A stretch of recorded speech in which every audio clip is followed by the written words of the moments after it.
pa.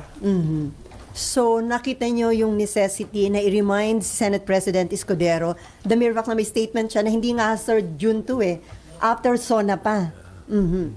Parang June 2 pa mare-refer sa reference of business, parang ganun. So masyado pong matagal yun kasi from February 5, halos 4 na buwan yun. Hindi na yun compliant sa sinabi ng Constitution na kumilos agad. Pero sir, Or kilusan agad. aside sa inyo, may petition na sa Korte Suprema, meron ding isinabmit na position paper ang bayan muna, almost the same dun sa stand nyo. Pero according to Senate President Escudero, parang hindi siya magpapapressure, hindi daw mamadaliin dahil mag-iingat sila na tama yung proseso para walang maging bala ang Office of the Vice President na ma-question ang mga magiging hakbangin ng Senate. Hindi, mabuti naman na nag-iingat nga siya. Pero yung interpretation din naman namin is, after studying na rin ito.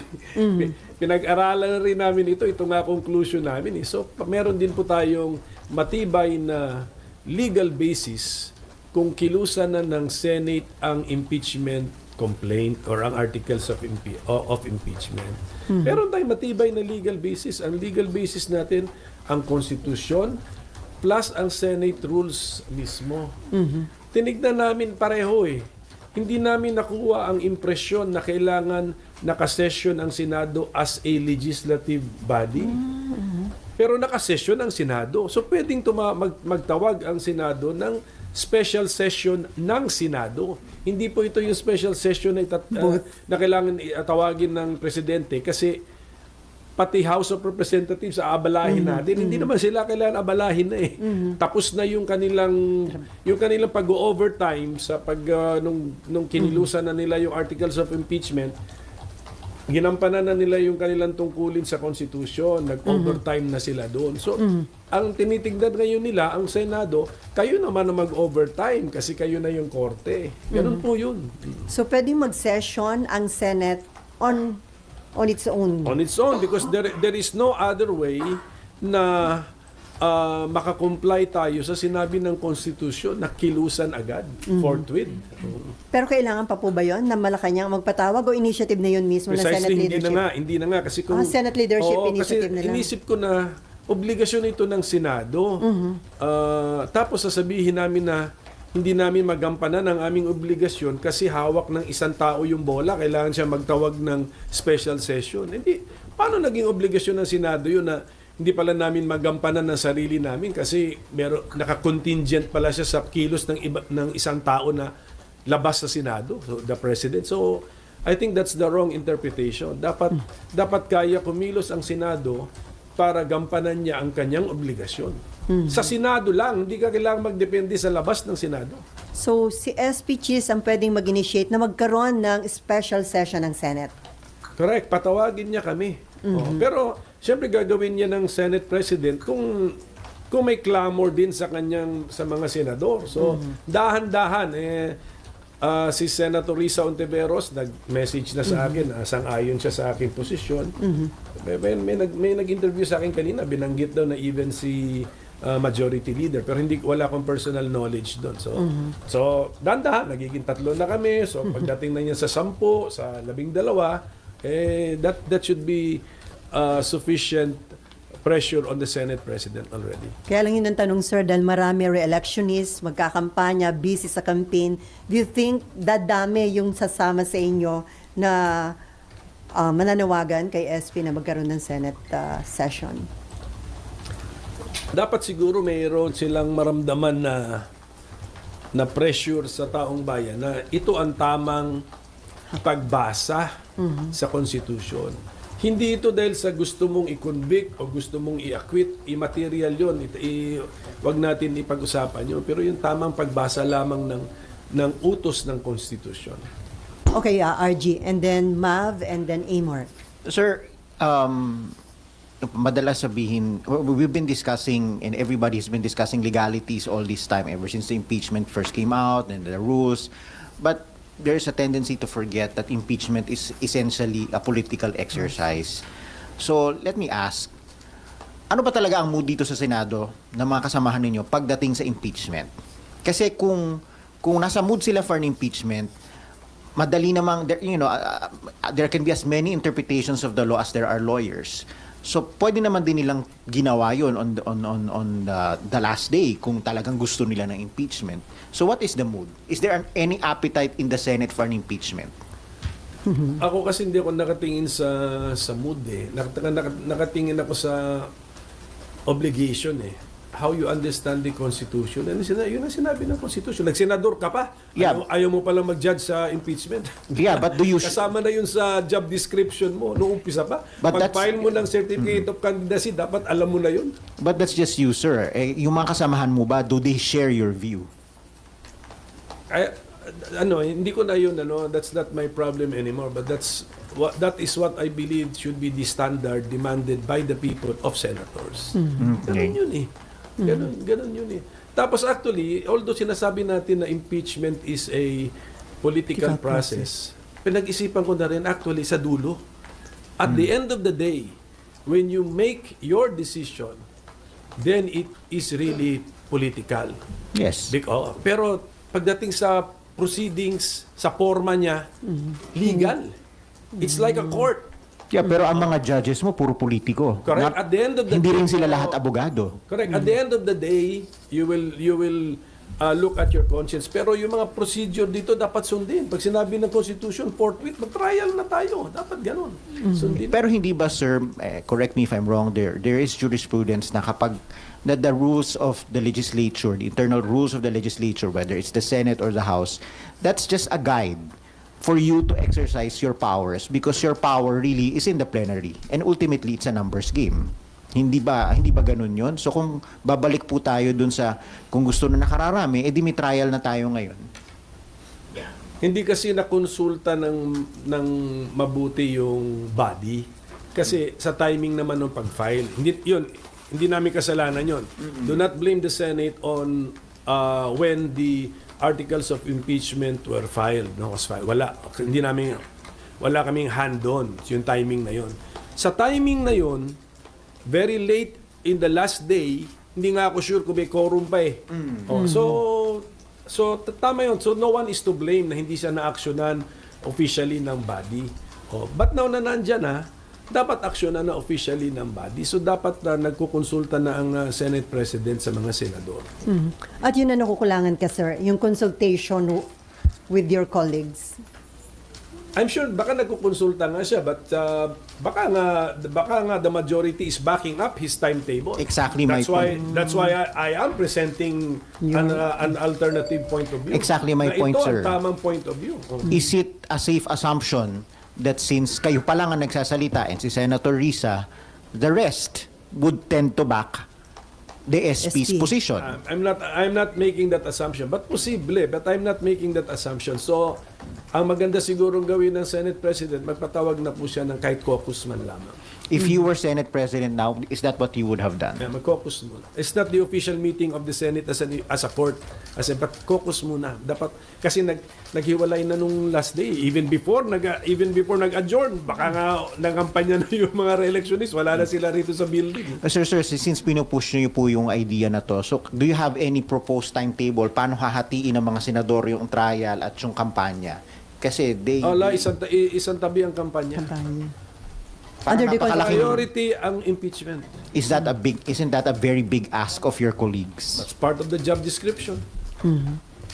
So, in your case, sir, you're willing to sacrifice your campaign? Ganun, tignan mo ha, nung nasa abroad ako nung nag-declare ng martial law si President Duterte. 5 hours pa lang ako dun sa bansang may official mission ako eh. 5 hours pa lang, balik. Part of the job description because we have to convene after nag-declare ng martial law. Ganun talaga. So, sir, possible na kung hindi masunod yung sinasabi yung tamang point of view na dapat gawin ng Senate dito sa articles of impeachment against BP Sara, maaring marami pang petition na ma-file sa Supreme Court? Pwede. Tsaka Ngayon, dalawa naman. criticism. Anyway, we are really a political body. Talagang sanay na kami sa brickbats and sa criticism. Pero sayang, this is an unnecessary criticism against the Senate kasi ginagamit yung forthwith, hindi na sinusunod yung ang mandato ng Constitution. Susunod lang kami ron. Ang dami namin time eh. Pwede nga ngayong March eh. March. Pwede na mag-start sa March. Pero sir, ang tanong, kasi may 3 petition na ngayon sa SC. Isa for the immediate na pag-convene ng Senate as impeachment court. Yung dalawa, nananawagang i-TRO o pigilan itong impeachment trial kay BP Sara. Ang tanong, meron bang jurisdiction ang Korte Suprema sa ganitong impeachment issue? Kasi sabi ni Senator, dating Senate President Franklin Drilon, parang hindi pwedeng i-touch ng Supreme Court yung ganitong Hintayin natin yung ng decision ng Supreme Court. Pero meron pa kasing political question eh. Open pa rin yung concept ng political question. Although lumiit daw yun under the 1987 Constitution, nandun pa rin. So baka itong sitwasyon na to ay bagsak doon or pasok doon sa political question. Okay, ma'am. Ay, meron ka pa, RG? Sir, sinasabi po ninyo na pwedeng yung Senado magpatawag ng session by itself. Paano po yung magiging process nun, sir? How would it go about? Mag-convene kami. Tapos as a body and then i-declare namin that this is the impeachment court. The impeachment court is now in session. Yan. Then daanan na namin yung preliminaries. Sir, pag ganun, kahit po hindi in session yung House, okay lang po yun? Kasi kaya nga yun ang conclusion ko na okay lang yun kasi tignan ninyo, kailangan pa bang presidente pa ang magpatawag na pati ang House, mga members of Congress magre-report dun sa batasang pambansa. To do what? Ang kinoconvene lang natin is the Senate to be an impeachment court. Therefore, ang aking logical conclusion, pwedeng gawin ng Senado yan na mag-isa. Hindi kailangan mag-convene din ng House at hindi kailangan ang presidente pa ang magpatawag. Presidente ng Senado plus majority, of course, ang magpatawag. Sir, yung mga ganitong usapin po ba, makikita siya sa current impeachment rules ng Senate? Or this is kakaibang pangyayari po talaga? Ang makikita mo sa current impeachment rules ng Senate, itong hawak ko, resolution number 39, ay kung basahin mo yan, you do not get the impression that the Senate must be in session as a legislative body. Kung tutuusin, anong rule yun? In-examine na namin ito. May rule 11 pa nga rito. Sir, yun na-approve under 19 Congress? Ito latest? Ito yung, ano to? Yung ito, rules of impeachment? Sir, ito ay yung dati ng rules of impeachment na ginamit na pwede pang gamitin. sir, impression, but is it categorically stated na na kailangan na naka-legislative session or hindi? Hindi nga. Kasi kung categorically So it's just an interpretation, Hindi, sir. kung categorically stated na we must be in session as a legislative body, surrender ako. Hindi nga eh. Hindi Anong nga. nakalagay, sir, specific? Wala, ito nga eh. Tignan niyo to, na rule. Yeah, but you can you can also interpret it the other way. Since wala nakalagay, it's really at the discretion of the lead of the majority. Precisely, but if you look at this constitution, ganun din eh. There is no requirement that you must be in legislative session. So Kaya they're tatanong, kung ganun ang position ng majority, tinatanong ko sila, saan nyo nakuha yan? Yung impression na yan. But the same question can also be asked of you. Saan yung kinuha yun? Kasi that's also just one interpretation. Precisely, ang kinuha ko yun sa obligasyon namin to the trial should forthwith proceed. So nothing is categorical. Kaya Either side, nothing is that's why we have this debate. Kaya kinukonvince nga natin yung ating mga kasama rito sa Senado, including the Senate President, na logical yung ating position. Logical, may legal basis. Tingnan na lang natin itong Rule 10, dito Rule 11, Rule 10. Ano nakalagay, sir? Nakasulat dito at 2 o'clock in the afternoon or at such other hour as the Senate may order of the day appointed for the trial of an impeachment, the legislative business of the Senate, if there be any, shall be suspended, etc. Kung basahin mo na lang yun pinapakita na kahit merong legislative business, priority si impeachment. Kasi isuspend mo ang legislative business mo Itigil kung mo. meron. So, priority Kung talaga. meron. So, ibig sabihin nun, pwedeng wala. Sa rules nyo yan. Correct. The rules. So, pwedeng wala. And then, kahit nga meron, isuspend mo eh.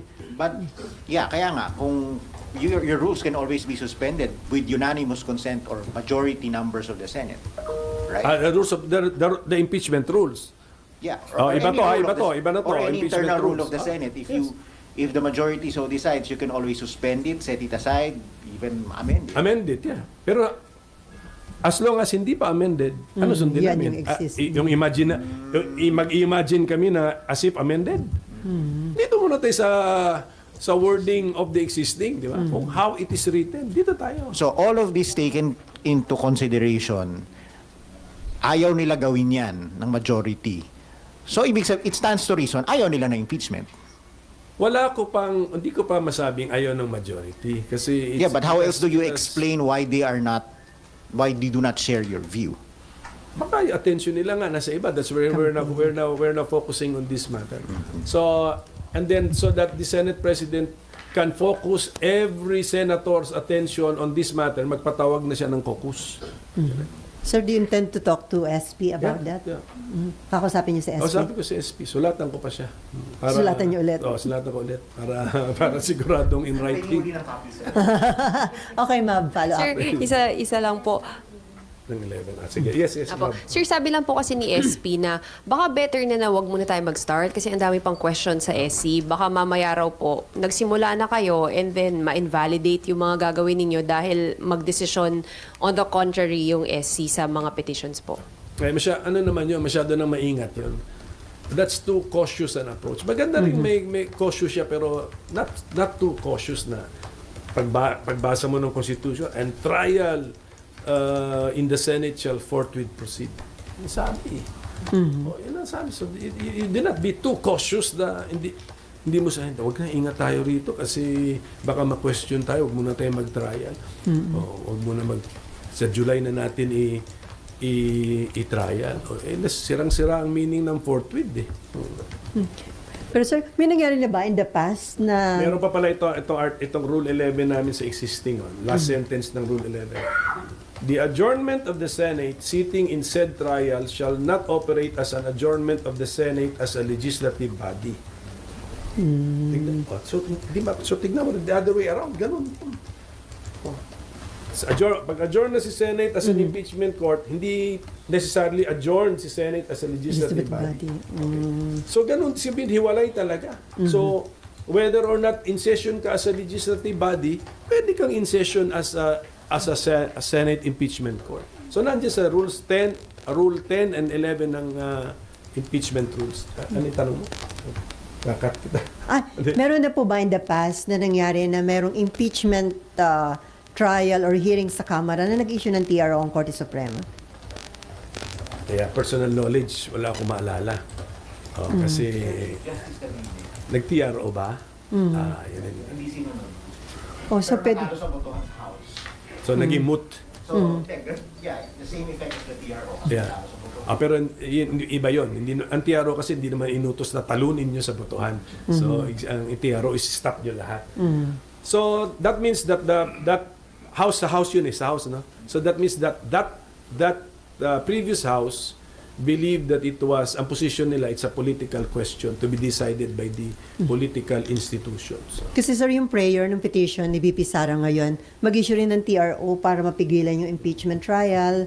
So, ano yun, kung sakali bang pakinggan ng Korte Suprema, pwede rin hindi sundin yun ng Congress, ng Senate, ng House, kagaya ng ginawa ng House? Saka huwag na natin unahan yun para maganda rin ang desisyon ng Supreme Court, hindi nila in-anticipate ang kilos ng Senado.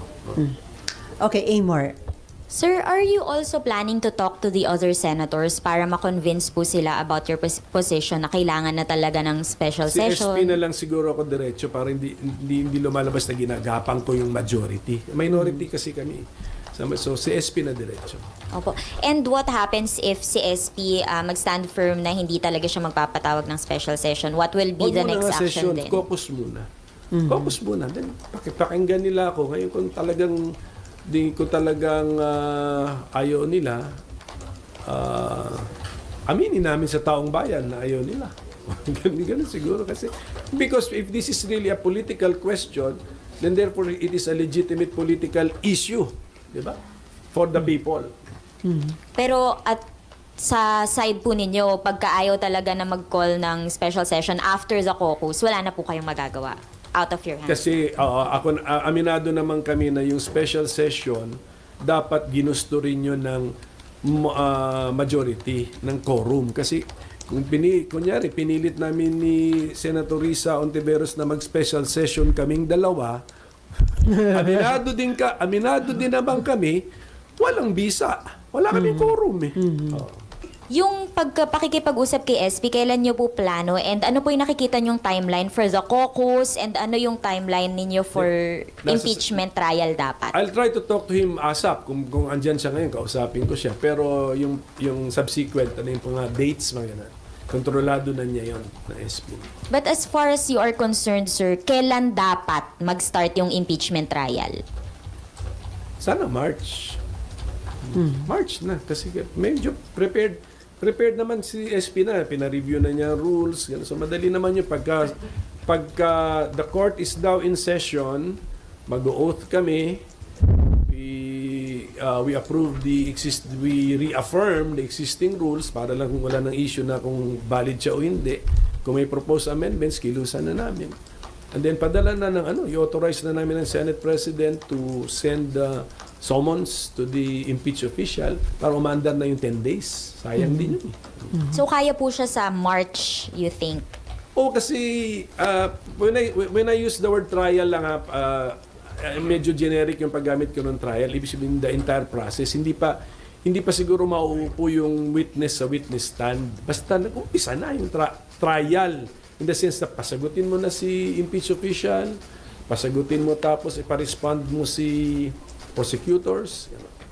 Pero nag-convene na po yung impeachment court by March. Yun po yung timeline niyo. Kasi para walang question nga dun sa subsequent steps, dapat convened na kami as a court. Opo. Sir, alas na po, dun sa rules, kasi currently dinadraft daw po ng Senate Secretary and ng legal team ng Senate. Do you also plan, parang kailangan pong linawin yung provision na kung kailangan ba talaga nakasession yung Senate or not? Or are you, meron po ba kayong participation kayong mga senador dun sa pag-draft ng rules? May participation. Pero siyempre, inaaral na nila ngayon yan with lawyers, yung nag-practice din sa korte para yung rules of court, yung mga necessary ilagay, i-propose nila as amendments. Pero may role ang lahat ng senador kasi we approve the amendments or not. Basta ako, we can live with the existing rules. Meron na nga, nagamit na nga ito eh. May na-convict na nga under these rules eh. Pero kayo, sir, satisfied niya just existing rules sa tingin niyo hindi na kailangan i-amend? It can be improved, pero depende nga sa proposal. It can be improved kasi, kunyari galing naman sa rules of court lang, ano na lang yun, elaboration na lang yun. Like may mga suggestion na include na yung pagtanggap ng evidence sa online o kaya yung virtual presentation ng mga evidence. Pwede, pero may reservation ako doon, pero open mind lang ako doon. Pero yung mga affidavits, etc., judicial affidavits, okay yun. Sir, can we say na ngayon malakas na yung clamor sa Senate para mag-convene as impeachment court? Kasi sabi ni SP parang, kailan masasabing may clamor? Ilan na ba yung nananawagan? And then yung mga nananawagan parang may mga political inclination, may mga biases. So can we say, sir, ngayon na malakas na yung clamor sa Senate? Siguro, the mere fact na tatlo na daw kami, so lumakas na. Hindi ba? So, baka may momentum na yan. Ay, ako dyan. Sir, ano lang no? Halimbawa magsimula po yung trial March, April. Then, kung tatawid po ng 20th Congress, paano po yung magiging composition? Dahil tulad po ninyo, graduating po kayo, yung mga re-electionist po, baka hindi makalusot lahat. Paano po yun? Back to zero po? Hindi. Dapat tuloy siya sa court. Tuloy. Naka-record naman lahat yan. Naka-transcript yan. Tapos, I'm sure may video recording na. Kahit yung bagong senador, he or she can review the proceedings. Wala nang problema sa pag-review ng proceedings.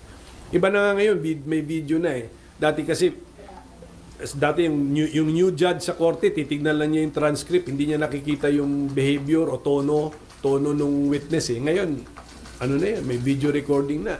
Kahit balikan mo, makikita mo na eh. Ano yung demeanor, ano yung tono ng boses.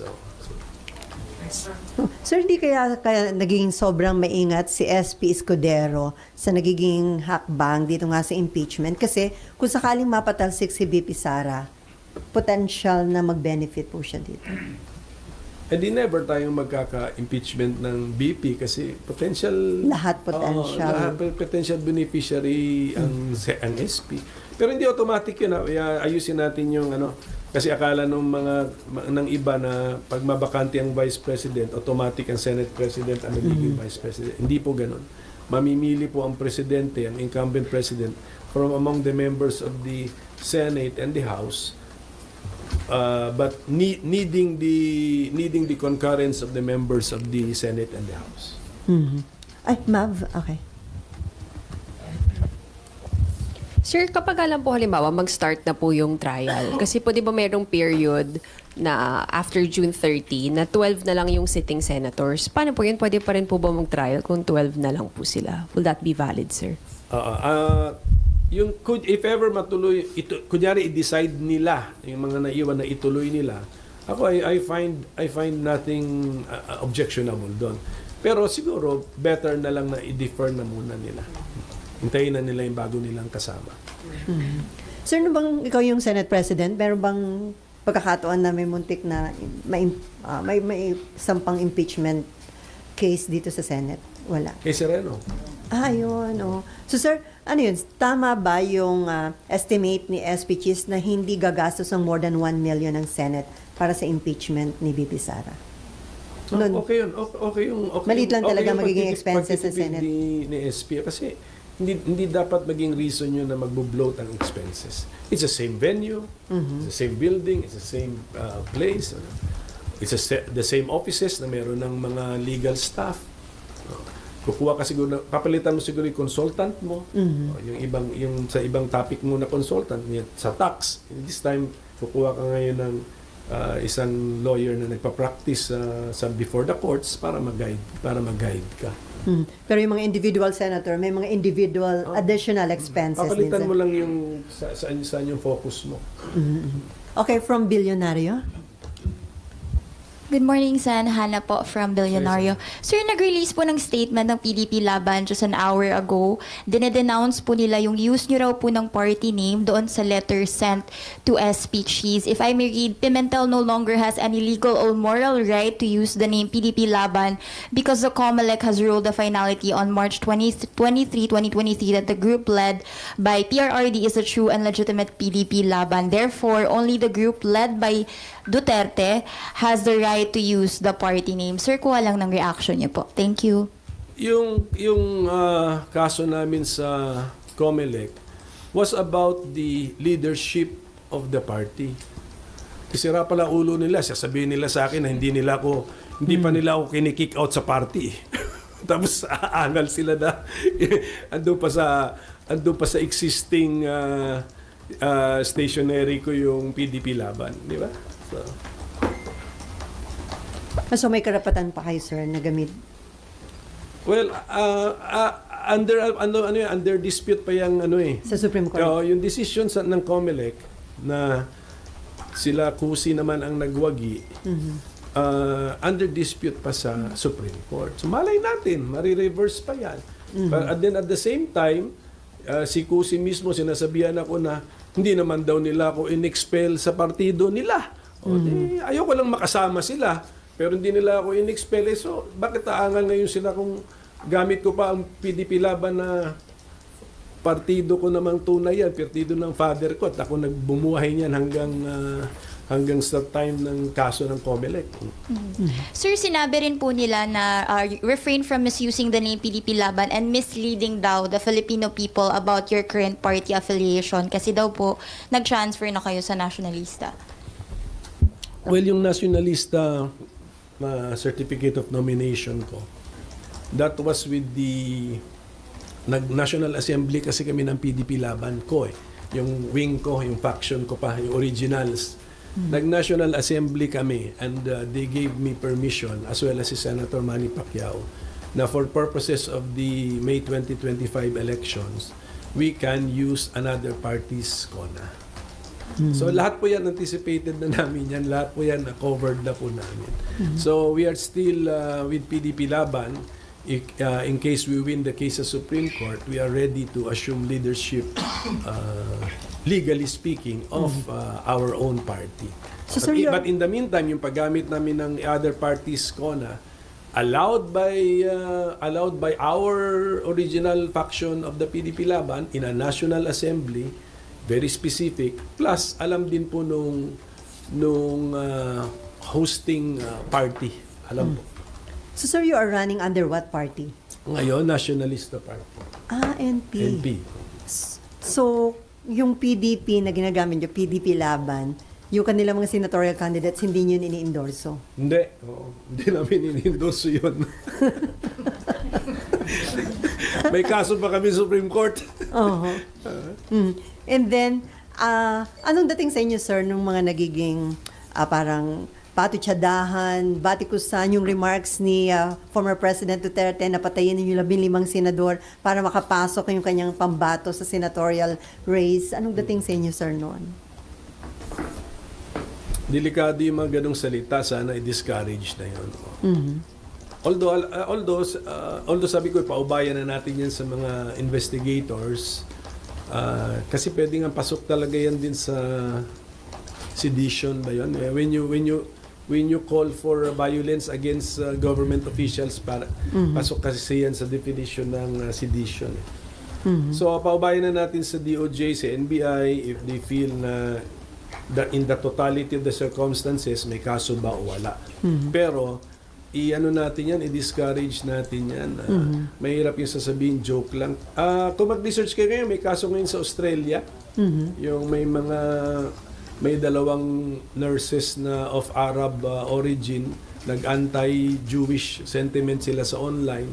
Ngayon, binabalikan sila, sabi nila, joke only. Ang sabi ng mga Australian law enforcers doon at saka government officials, hindi pwedeng bayaan natin itong mga ganitong delikadong mga pananalita na calling for violence and then sasabihin mo joke only. Kasi di ba yung bomb joke nga, yung pag nag-joke ka na may bomba. I-discourage natin ito at wag natin ito parang i-encourage. Kaya how do you discourage an act? Sometimes kinakasuhan mo yan para ma-discourage. And Sir, follow considering up ko lang former yun. president siya, sir, di ba? Ang former president wala na pong immunity from suit. Pero the mere fact na dating ang Pangulo, dapat hindi natin inaasahan yung mga ganong pananalita sa kanya. Ayun na nga. Pero nung Pangulo siya, madalas din natin marinig yun. Sir, di ba yung Presidential Decree 1727 again penalizes bomb jokes? Yes. Merong So pwede siya doon? I do not know the context ng bomb joke yata. Anywhere ba yan? Or in the airport context yata? Mukhang anywhere, if I'm understanding this right, 1727. I'm no longer familiar with the PD. So yun na nga, kaya nga sabi ko, the DOJ, the NBI must be more familiar with all of the other criminal laws. Okay. Pero sir, hindi factor kung na-feel threatened yung mga senators. Kasi for example, si SP, ang sinasabi niya, hindi naman sila na-threaten, yung mga senador, wala naman nagko-complain among the senators, so dapat wala na daw kaso yan. Hindi naman ito parang private crime eh. Alam ko yung mga ganyang prinsipyo sa private crime lang yan na kailangan yung tao mismo ang apektado ang magrereklamo. So this is actually in the nature of a public crime if it is a crime. Kaya i-ano ko na muna. Wala akong expertise na doon sa bomb joke law. So PD, just give us time, i-research din po namin. Pero sana ginagawa na ng DOJ at saka ng NBI yung research. So, bagamat sabi niyo, dapat dinidiscourage yung gano'ng mga statement, pero knowing the former president, hindi po kayo na-threatened sa gano'ng pahayag ng dating Pangulo? Hindi ako threatened na sinabi niya. Ang problema kasi is may mga followers siya eh. May danger, sir.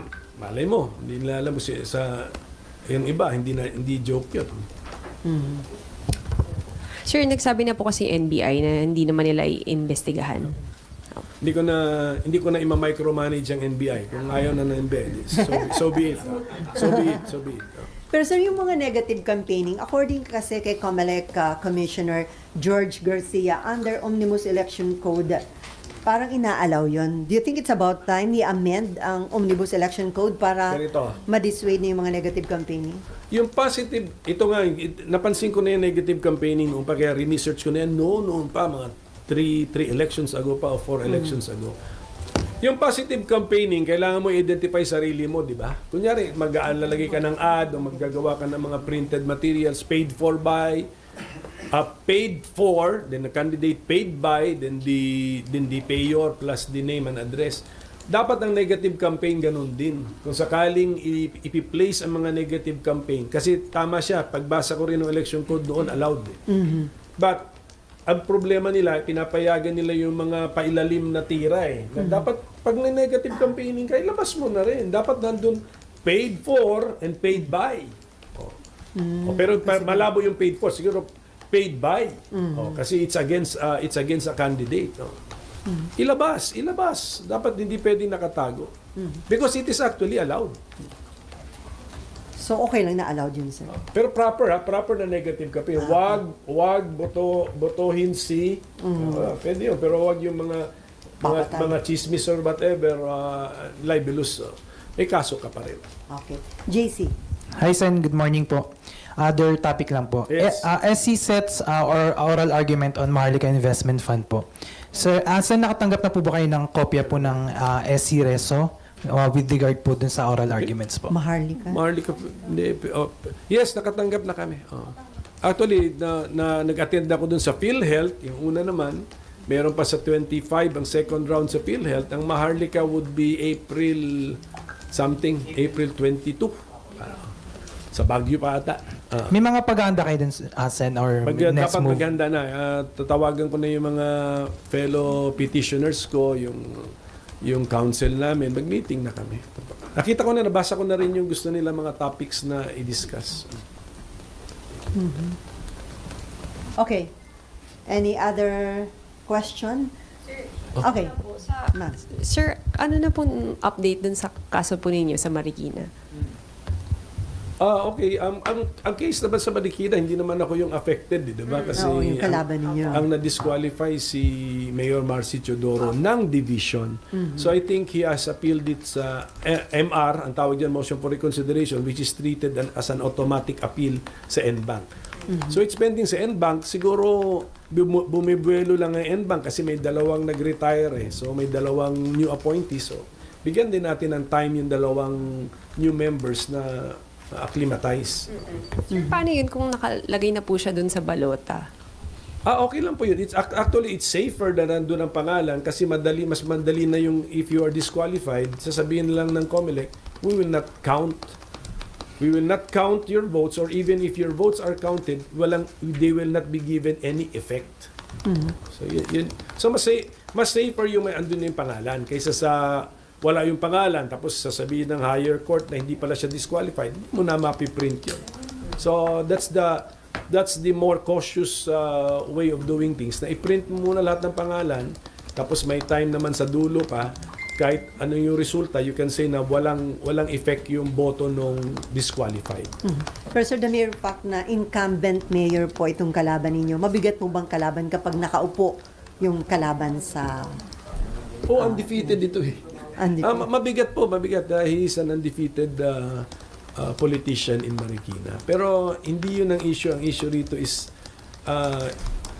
in running as a member of the House of Representatives, hawak pa ba niya lahat ng qualifications? Kasi he did something, he moved to another district. Yun eh. He moved this registration to another district. Yun. So pagbalik, na-violate na yung 1-year residency requirement. So anong plano nyo? Paano nyo dadalhin sir yung kampanya nyo? Considering na ang kalaban nyo nakaupong mayor ng Marikina. That traditional way lang of campaigning, winning the hearts and minds of the people. So, may track record naman si Mayor as Mayor, may track record naman ako as public servant as legislator. Ang tinatakbuhan namin is as legislator. So, pwede na.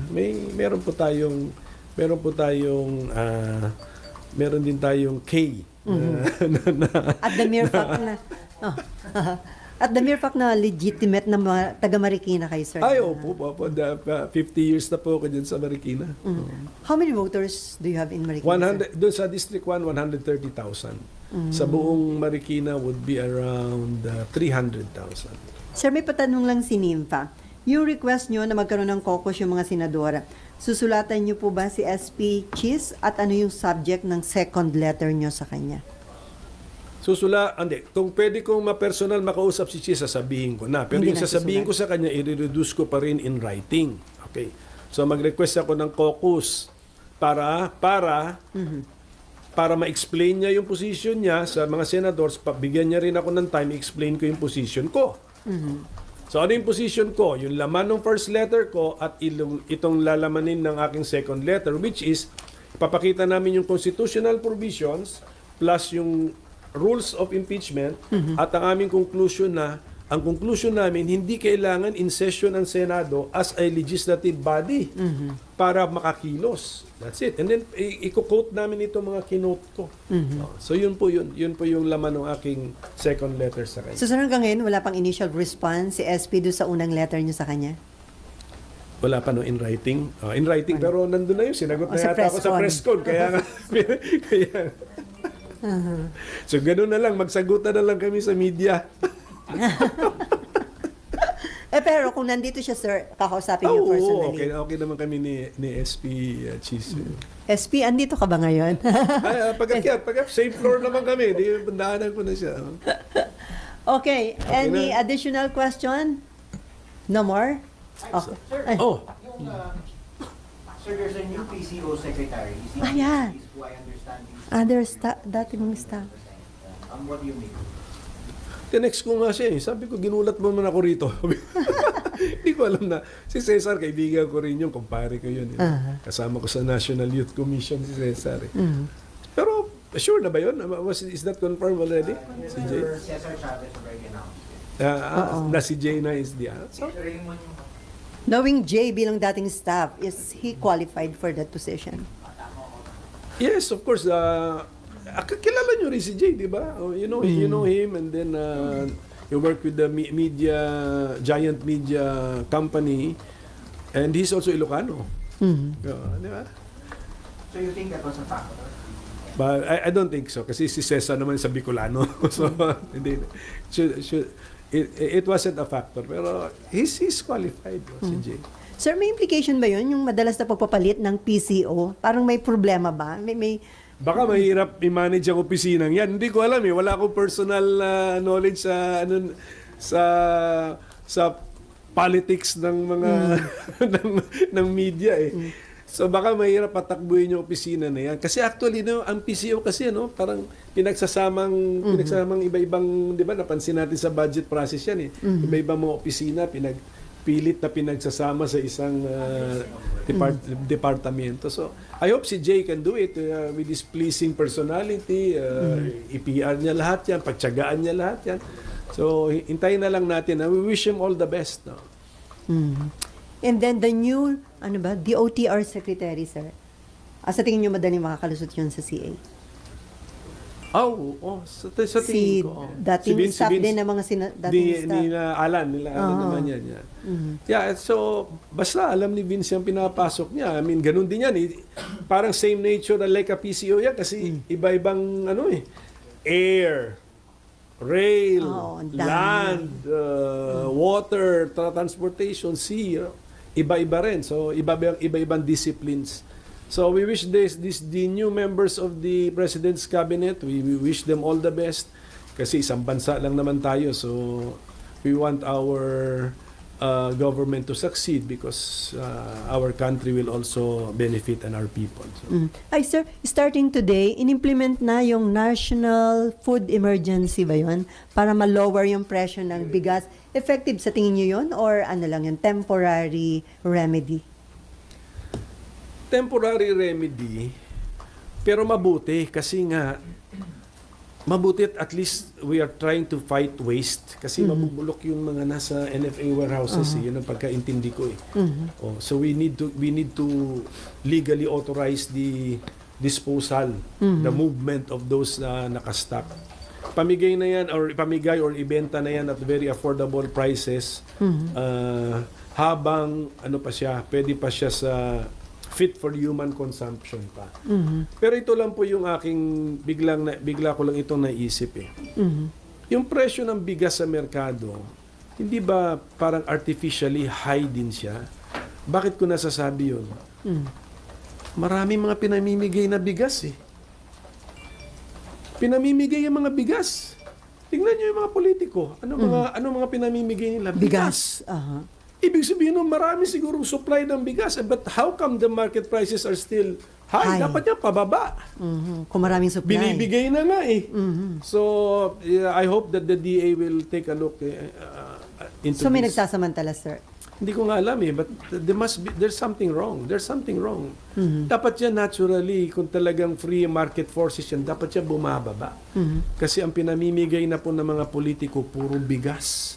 Therefore, ang daming bigas. Sir, wala bang danger na yung ilalabas ng NFA na nasa mga warehouse nila, bilhin din naman ng ilang mga unscrupulous trader at Bantayan- siyempre mababa nilang mabibili. Although, yan, iba na yan. Bantayan na lang ng mabuti. Yan na, ginagawa natin lahat ito to release the stock na nasa NFA warehouses para mabenepisyuhan ng ating mga kababayan. Oh, yan, DA na yan. Dapat DA. Tapos, when we free this space sa warehouse, may pera tayong binigay sa NFA to buy now from Filipino farmers. Yun yung new stock. That's the idea. Ang ultimately, pinapabenefit natin Filipino farmers and the Filipino consumer. Dapat gano'n. So dapat ang DA has to do something about the discrepancy na binanggit nyo. Na ang daming bigas pero yung Daming bigas. Mataas ang presyo. presyo napakataas. Nataas ang presyo. There's some, I mean, unless na-overstate ko yung observation ko, but that is my observation. Pinamimigay na po ang bigas. Pero Therefore, kung can afford mag-donate ng bigas, maraming bigas. kung maraming supply, Dapat bumababa ang presyo. presyo. So ito, sir, ano to? Trabaho ng DTI. DTI and DA also. DA, kasi yung mga import sa DA. Okay, no more? On that note, marami pong salamat, Senate Minority Leader Coco Pimentel, and good luck to you, sir. Thank you. Maraming salamat sa inyo.